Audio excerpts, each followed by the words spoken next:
Hey everybody! This is Death by D4, and welcome to the 5 best non-damaging cantrips in Dungeons & Dragons 5th edition. There's a lot to go over, so be sure to subscribe and let's dive right on in. Starting off with number 5, we've got Message.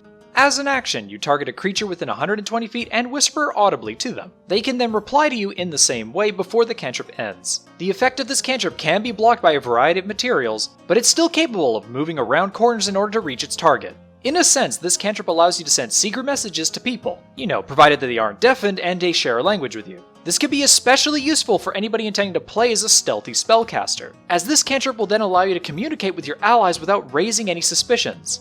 That said, Message is still a highly limited cantrip, and once you reach higher levels, you'll likely find some other spells or features capable of outperforming it. Still, even in spite of this, it's a wonderfully useful cantrip to have, and one that I feel is an absolute requirement for anybody interested in playing as that stealthy spellcaster. Next at number 4, we've got Light.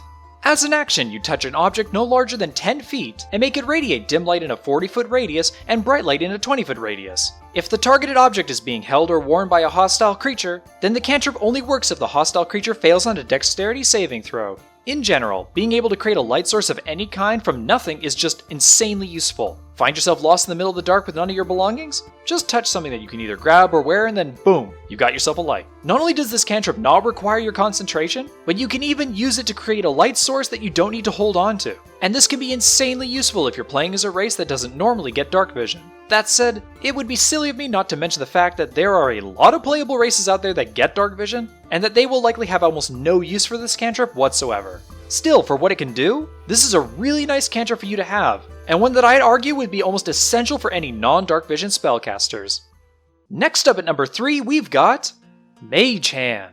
As an action, you create and manipulate a spectral hand within 30 feet of you for up to 1 minute. This hand can do a variety of different things, like manipulate an object, or open and close a container. However, the hand cannot make attacks, activate magic items, or carry more than 10 pounds. In real life, this would probably be one of the most convenient cantrips to ever have, and its variety of uses are pretty staggering in spite of its limitations. After all, the human hand is a very useful tool in general, and having one that you can just use at a range is just incredible. That said, where this cantrip really shines is with the Mage Hand Ledger Domain, which is a feature unique to the Arcane Trickster Rogue. Not only can they turn their Mage Hand invisible, but they can manipulate the belongings of another creature, and even have their Mage Hands use their Thieves' tools. Seriously, just wow! If you happen to be an Arcane Trickster Rogue, then you're going to get a whole lot of utility out of this one cantrip. Easily one of the most useful cantrips out there, and one that I always recommend taking whenever possible. Next up at number 2, we've got a 3-way tie, Druidcraft, Prestidigitation, and Thaumaturgy. Each of these cantrips allows you to use your action to create a minor magical trick of sorts. The options available to you depend on which cantrip that you take, but they're all fairly minor overall.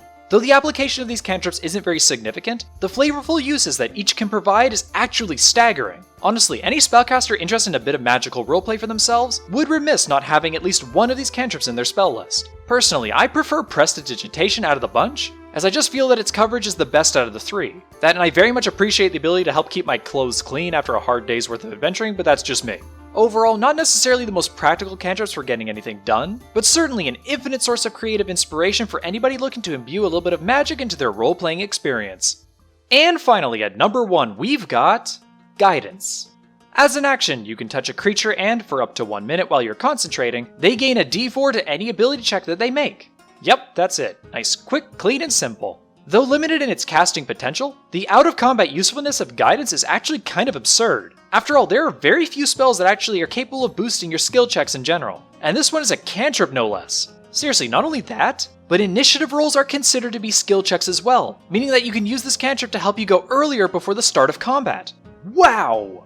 I'm not gonna lie, but for that alone I'd say that this is a pretty remarkable cantrip to have. Easily one of the best cantrips in the entire game, and definitely the best non-damaging cantrip that I can think of. And that's it. If you liked the video, then be sure to subscribe and let me know what you think down in the comments below. And if you'd like to have the chance to play D&D with me, then feel free to join my Discord server, and consider supporting me over on Patreon. Thank you all so much for watching, and I'll see all of you in the next video.